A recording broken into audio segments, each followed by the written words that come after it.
भारत एवं समस्त विश्व को धम्म का ज्ञान, बुद्धि का ज्ञान एवं शांति का संदेश देने वाले शाक्य मुनि गौतम बुद्ध के धम्म के सिद्धांतों, बौद्ध धर्म की भारत को देन पर एवं समस्त विश्व को बौद्ध धर्म की देन और बुद्ध धर्म के इतिहास पर महत्वपूर्ण पुस्तकें पढ़िए और समाज को वह दिशा दीजिए जो गौतम बुद्ध ने 2500 वर्षों पहले देकर संसार को बौद्धमय किया। पुस्तकें खरीदने के लिए संपर्क करें निखिल सबलानिया, नई दिल्ली। मोबाइल नंबर हैं 852-7533-051 अथवा 901-330-6236। एक बार दोबारा सुनिए 852-7533-051 अथवा 9133-06236। ईमेल पर है sablanIan@gmail.com। अधिक जानकारी के लिए हमारा फेसबुक पेज लाइक करें, डॉक्टर B.R. अम्बेडकर बुक्स।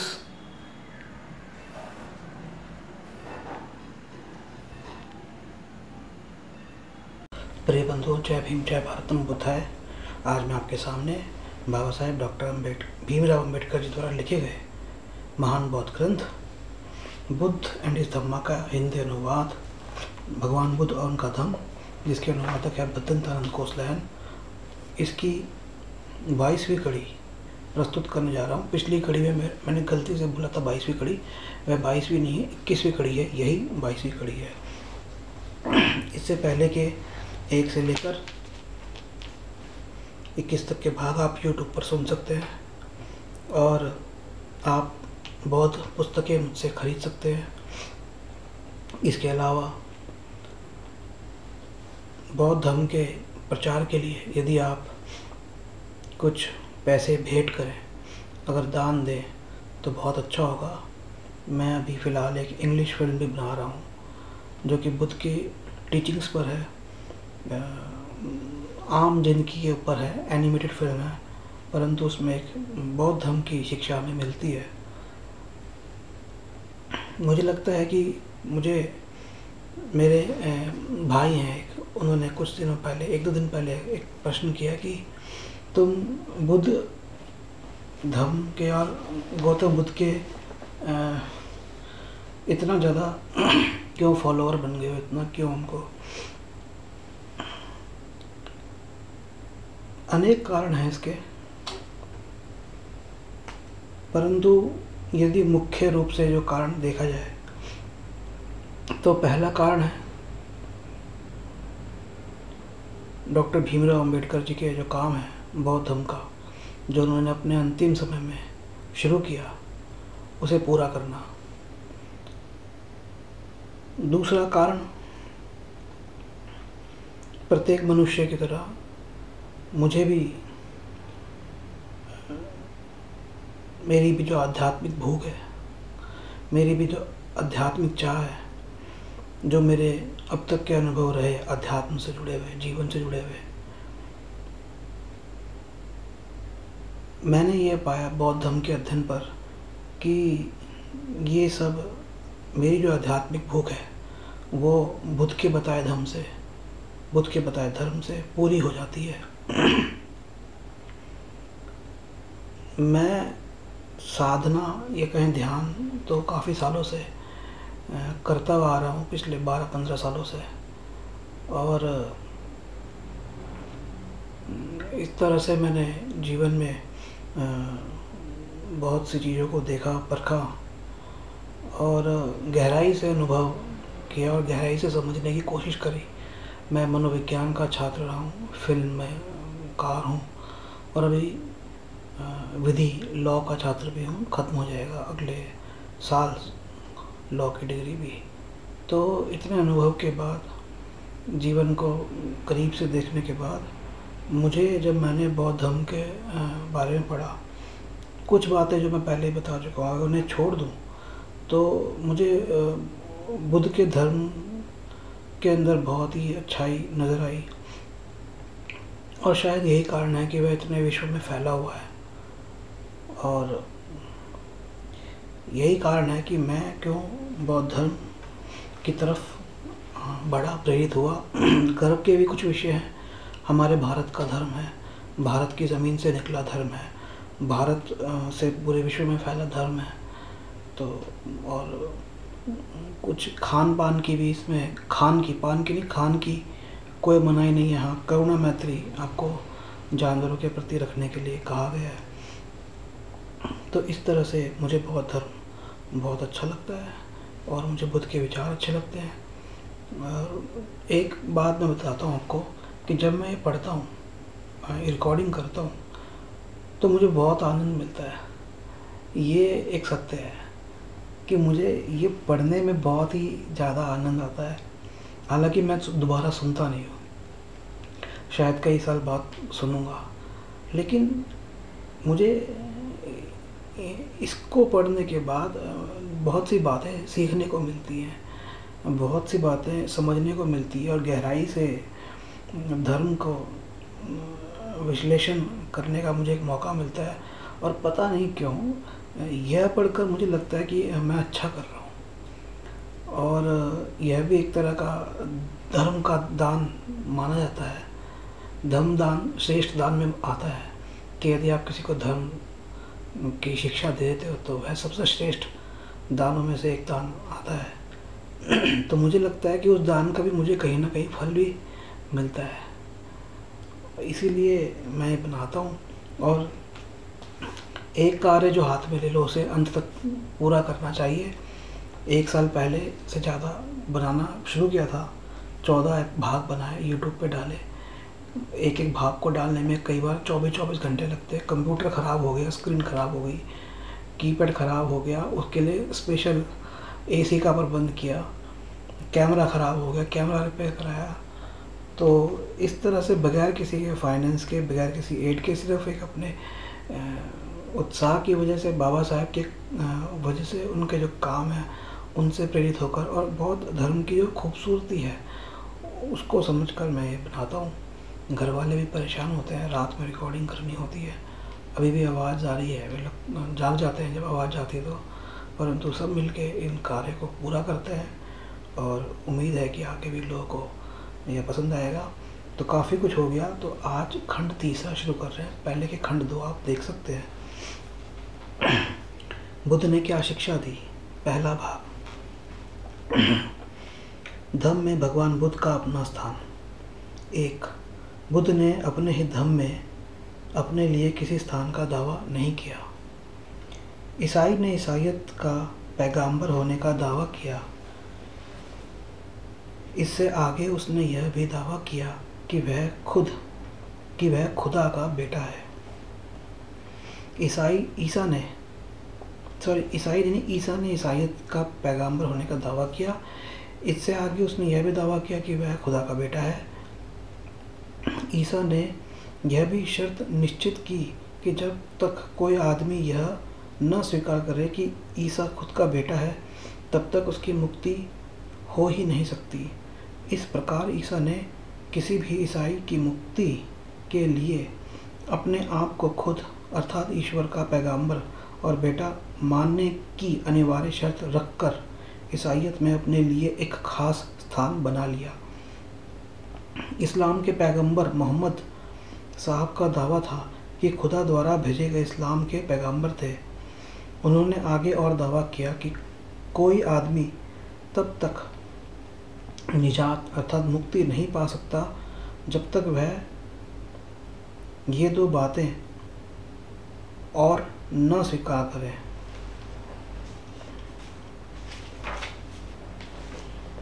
इस्लाम में रहकर मुक्ति की इच्छा रखने वाले के लिए यह स्वीकार करना आवश्यक है कि मोहम्मद साहब खुदा के पैगंबर हैं। इस्लाम में रहकर मुक्ति चाहने वाले के लिए यह भी स्वीकार करना आवश्यक है कि मोहम्मद साहब खुदा के आखिरी पैगंबर हैं। इस प्रकार इस्लाम में मुक्ति केवल उन्हीं के लिए निश्चित है जो ऊपर की 2 शर्तें स्वीकार करते हैं। इस तरह मोहम्मद साहब ने किसी भी मुसलमान की मुक्ति उसके द्वारा उन्हें खुदा का पैगंबर स्वीकार करने की अनिवार्य शर्त पर निर्भर करवाकर अपने लिए इस्लाम में एक विशेष स्थान बना लिया। भगवान बुद्ध ने कभी भी ऐसी कोई शर्त नहीं रखी थी। उन्होंने स्वयं को शुद्धोदन और महामाया का स्वाभाविक पुत्र होने के अतिरिक्त कभी कोई दूसरा दावा ही नहीं किया। अभी एक टीवी सीरियल शुरू हुआ, जी टीवी और दूरदर्शन दोनों पे आ रहा है और बुद्ध के ऊपर है, और पिछले हफ्ते ही वह आया है। और उसमें शुरुआत में ऐसा बताया गया कि बुद्ध जो है वो राम और लक्ष्मण और विष्णु से उनके अवतार से या उनके जैसे बना दिए।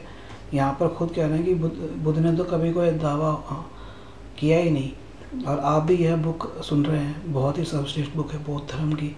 मेरे को तो, मैं भी इस बुक को तिबारा पढ़ रहा हूँ, शायद इसमें कहीं पर भी राम और कृष्ण और विष्णु का तो कोई जिक्र ही नहीं है। पता नहीं वो टीवी चैनल वालों को कहाँ से ऐसी मनगढ़ंत खबरें मिल गई।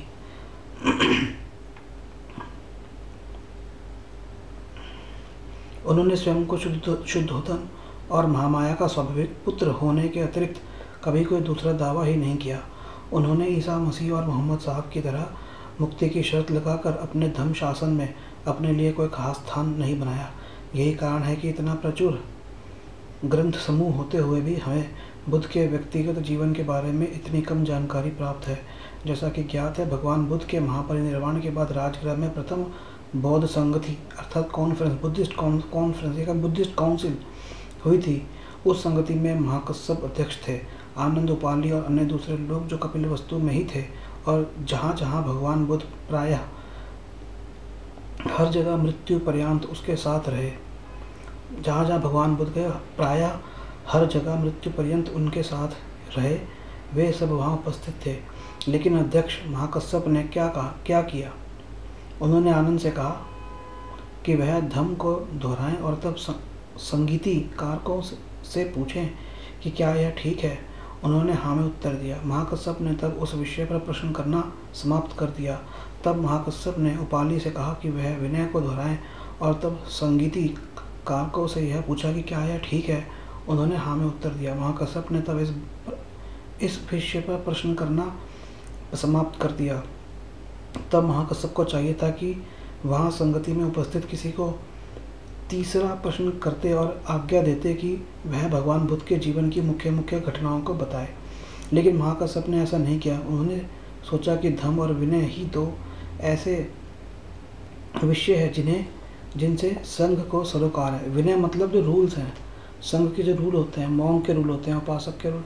विनय बेसिकली संघ के रूल जो होते हैं वो है भिक्षु के जो रूल होते हैं, किसी उसको जीवन जीना। 220 रूल आते हैं, 220 जो हैं वो रूल हैं विनय के। थेरवाद, श्रीलंका या थेरवाद से संबंधित है और 220 से ज़्यादा है महायान से संबंधित। एक बात और बताऊंगा मैं आपको, आप थेरवाद और महायान को, हीनयान और महायान को अलग अलग ना देखें। महायान में भी वही संघ अभी तक भी चल रहा है, उसी तरह से संघ चल रहा है। और मैंने जो अभी बनते भिक्षु संरक्षिता जी की पुस्तक सर्वे ऑफ बुद्धिज्म पढ़ी है, सुन रहा हूँ, ऑडियो बुक है, नेट पे अवेलेबल है, आप भी सुन सकते हैं buddhistaudio.org के ऊपर। उसके हिसाब से जो महायान है, आप उसको एक एक्सपेंशन देखिए थेरवाद का या कहीं हीनयान का। महायान के अंदर रूल ज़्यादा हैं और महायान के जो भिक्षु हैं उन्होंने बिल्कुल वैसे ही संघ को रखा हुआ है जैसे बुद्ध के समय में था। तिब्बत है हमारा, महायान जापानी है, जैपनीज़ है, कोरियन है, यहाँ तक कि हीनयान में भिक्षु शादी भी करने लग गए, जो कि नहीं कर सकता एक भिक्षु, परंतु महायान में इसको वैसे ही रखा गया है। खास करके जो मुनि जो बनते हैं वह तो महायान के ही, जो हमारे बुद्धिस्ट हैं वही मुनि की परंपरा पे अभी भी चल रहे हैं, क्योंकि शाक्य मुनि बुद्धा, तो गौतम बुद्धा को शाक्य मुनि गौतम बुद्धा ऐसे कहा जाता है। अर्थात गौतम भी मुनि थे, मुनि जो कि एकांत में जाकर साधना करते हैं उन्हें मुनि कहा जाता है।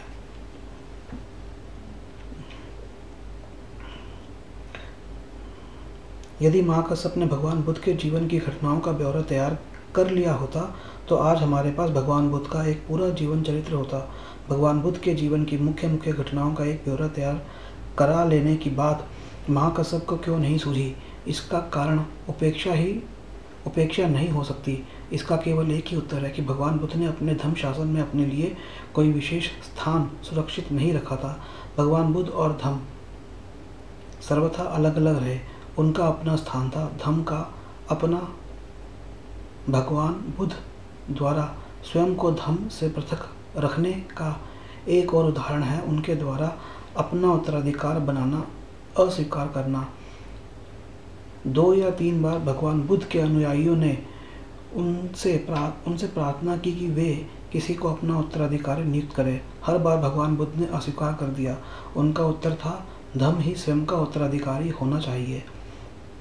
सिद्धांत को स्वतंत्र रूप से अपने पर ही निर्भर रहना चाहिए, किसी व्यक्ति के अधिकार के बल पर नहीं। यदि सिद्धांत को किसी व्यक्ति के अधिकार पर निर्भर रहने की आवश्यकता है तो फिर वह सिद्धांत ही नहीं। यदि धम्म की निष्ठा के लिए हर बार इसके संस्थापक का नाम रखते रहने की आवश्यकता है तो वह धम्म नहीं है। अपने धम्म को लेकर स्वयं अपने बारे में भगवान बुद्ध का यही दृष्टिकोण था। देखिए, यहाँ पर मैं पहले वीडियोज़ में बता चुका हूँ, यहाँ पे बुद्ध को भगवान बोला गया। भगवान एक संबोधन है, लेकिन बुद्ध क्या है उसको भी समझना जरूरी है। आप पिछले वीडियोज़ एक बार जरूर सुनिएगा। बुद्ध ने मुक्ति का आश्वासन नहीं दिया। उन्होंने कहा कि मैं मार्गदाता हूँ, मोक्षदाता नहीं। बहुत से धर्म इल्हामी धर्म माने जाते हैं, किंतु भगवान बुद्ध का धर्म इल्हामी धर्म नहीं है। कोई धर्म इल्हामी धर्म इसलिए कहलाता है कि वह ईश्वर का संदेश है जो उसके द्वारा निर्मित प्राणियों के नाम होता है कि वे अपने रचयिता अर्थात ईश्वर की पूजा करें और अपनी आत्माओं की रक्षा करें। प्रायः यह संदेश किसी चुने हुए व्यक्ति के द्वारा भेजा जाता है जो पैगंबर कहलाता है, जिसे वह संदेश प्रकट किया जाता है और फिर वह उस संदेश को लोगों के सामने प्रकट करता है, तब वह धर्म कहलाता है। यह पैगंबर का कर्तव्य है कि जो उस धर्म में विश्वास रखते हैं उनके लिए वह मोक्ष लाभ निश्चित करे। उस धर्म में विश्वास रखने वाले की मुक्ति का अर्थ है उनकी आत्माओं की रक्षा करना तथा उन्हें नरक में जाने से बचाना, बशर्ते कि वे ईश्वर की आज्ञा का पालन करें और पैगंबर को उसका दूत माने। बुद्ध ने कभी भी अपने को खुदा का पैगंबर होने का दावा नहीं किया। यदि कभी किसी ने ऐसा समझा तो भगवान बुद्ध ने उसका खंडन ही किया।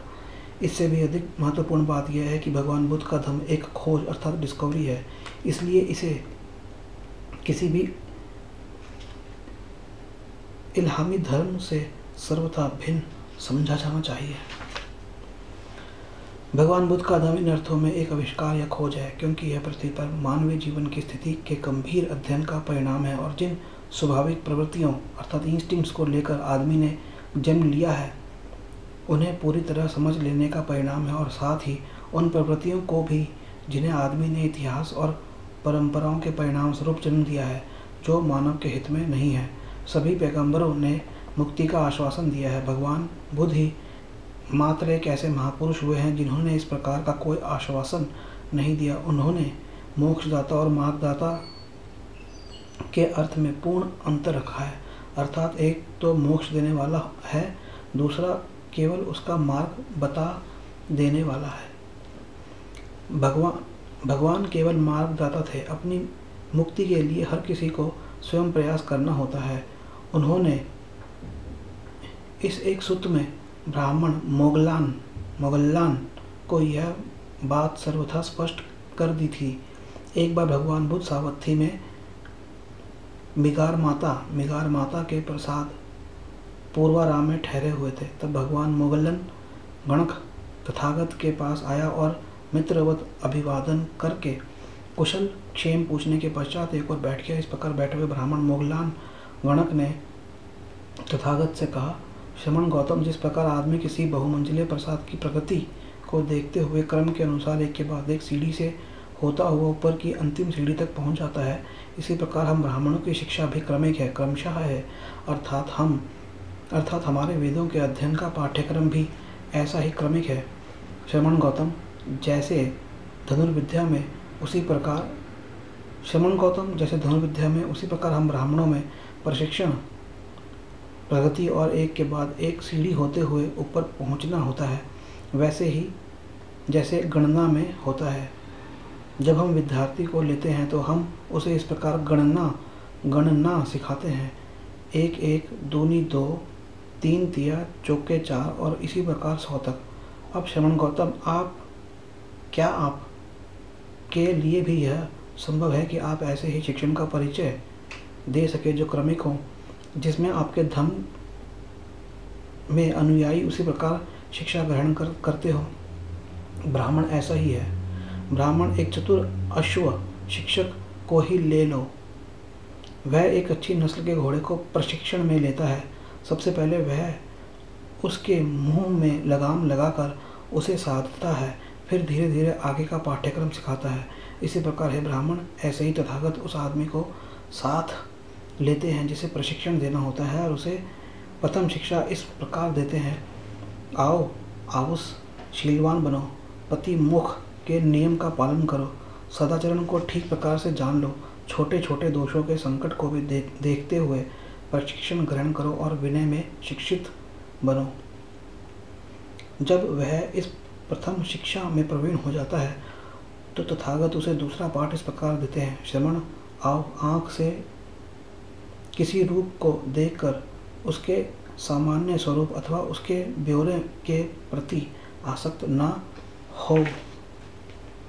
तृष्णा से उत्पन्न होने वाली उस उदासी पर संयम रखो जो असंयत रहने से किसी रूप को देखकर उत्पन्न होती है। ये अकुशल अवस्थाएं बाढ़ की तरह आदमी को समेट लेती है। चक्षु इंद्रिय पर संयम रखो।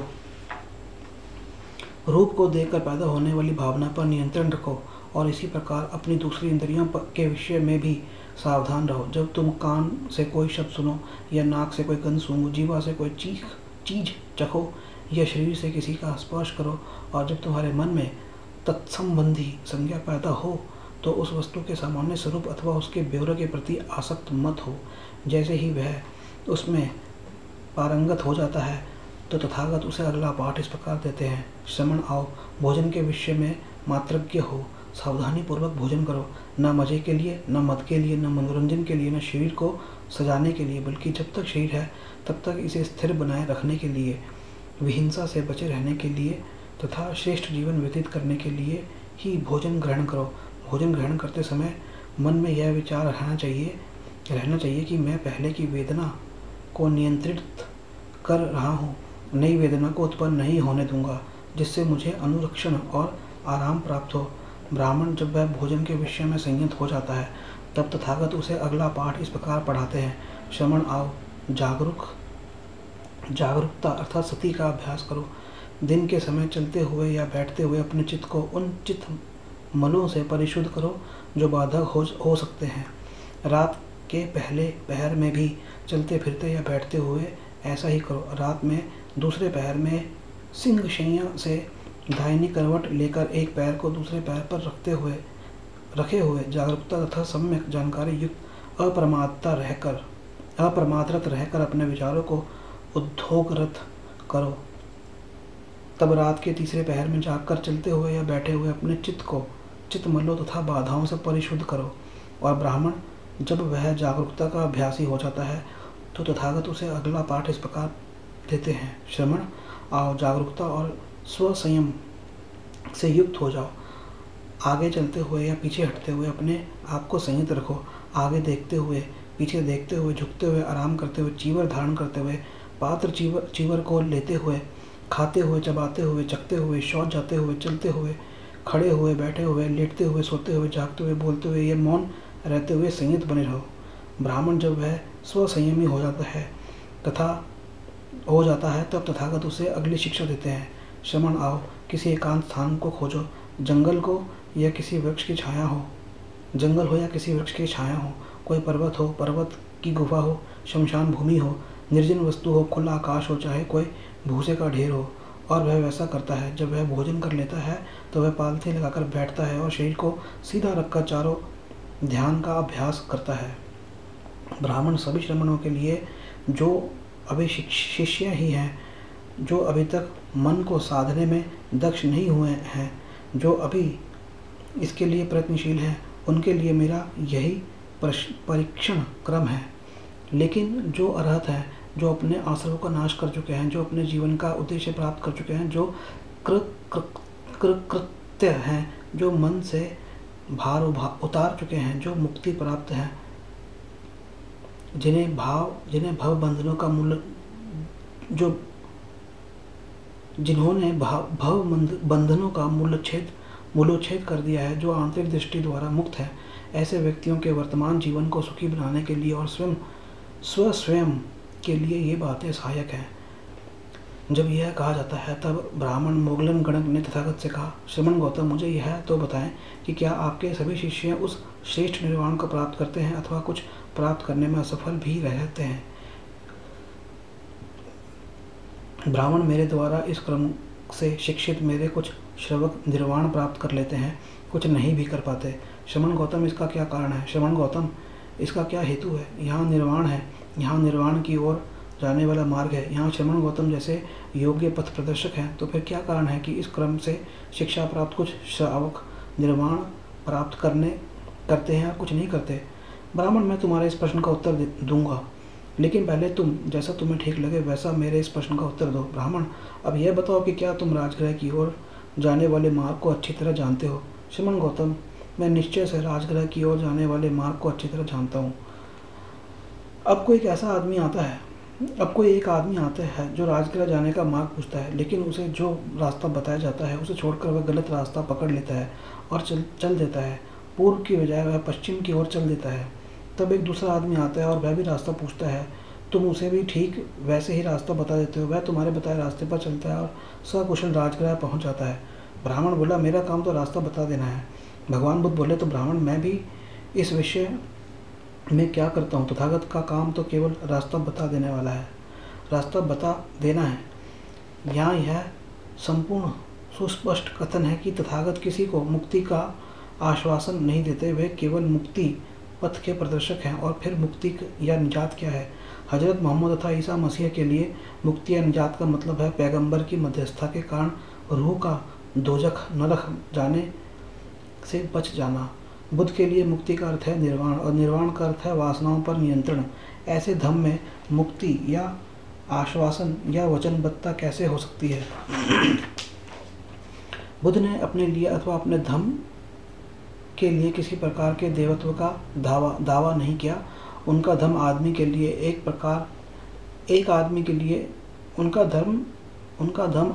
लिए एक आदमी द्वारा खोजा गया धर्म था, यह ईश्वरीय नहीं था।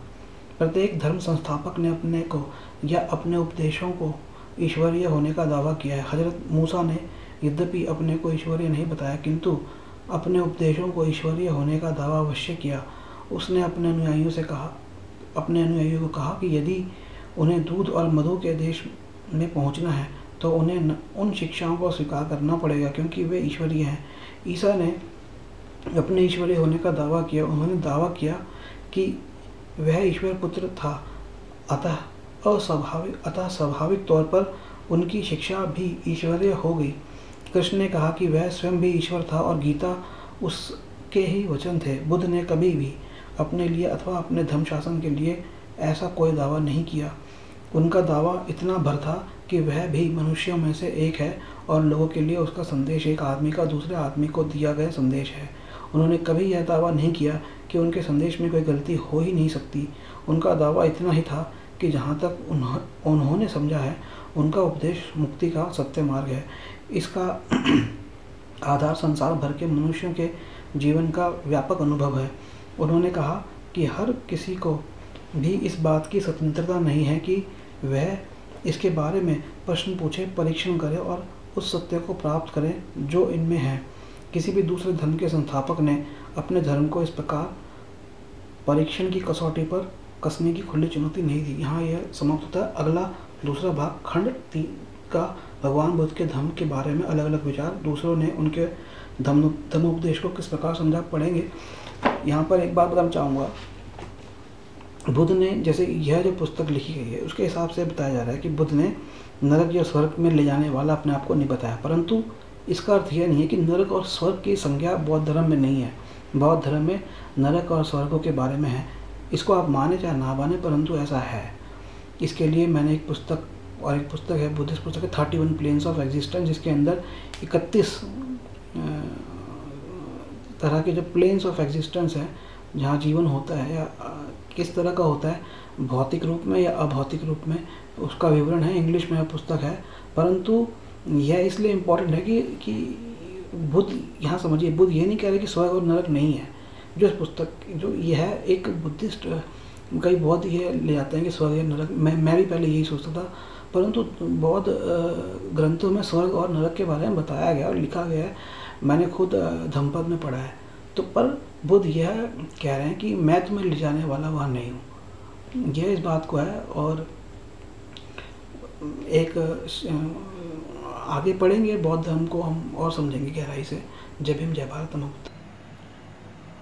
भारत के संविधान निर्माता, दलित, आदिवासी एवं पिछड़े समाज के संरक्षणकर्ता, भारत रत्न बोधिसत्व बाबा साहेब डॉक्टर भीमराव अंबेडकर जी द्वारा लिखी गई पुस्तकें, उनके द्वारा लिखे गए भाषण एवं लेख खरीदने के लिए संपर्क करें निखिल सबलानिया, नई दिल्ली। फ़ोन 852-7533-051 एवं 901-330-6236। इसके लिए आप ईमेल भी कर सकते हैं। ईमेल है sablanan@gmail.com। पुस्तकें आप दिल्ली में आकर या कहीं भी डाक द्वारा प्राप्त कर सकते हैं। अधिक जानकारी के लिए हमारा फेसबुक पेज लाइक करें, doctor BR Ambedkar books. Bharat के संविधान निर्माता, दलित, महिला, आदिवासी एवं पिछड़े वर्ग के संरक्षणकर्ता, बोधिसत्व बाबा साहेब डॉक्टर भीमराव अंबेडकर जी की राष्ट्र सेवाओं, राष्ट्र को योगदान, शिक्षा को योगदान व बौद्ध धर्म को योगदान पर और उनके करीबी व अन्य लेखकों की बाबा साहेब पर लिखित पुस्तकें पढ़ें और समाज एवं राष्ट्र को अम्बेडकरमयी बनाएं। पुस्तकें खरीदने के लिए संपर्क करें निखिल सबलानिया, नई दिल्ली। मोबाइल 852-7533-051 अथवा 901-330-6236। ईमेल है sablanan@gmail.com। अधिक जानकारी के लिए संपर्क करें Facebook page doctor BR Ambedkar books.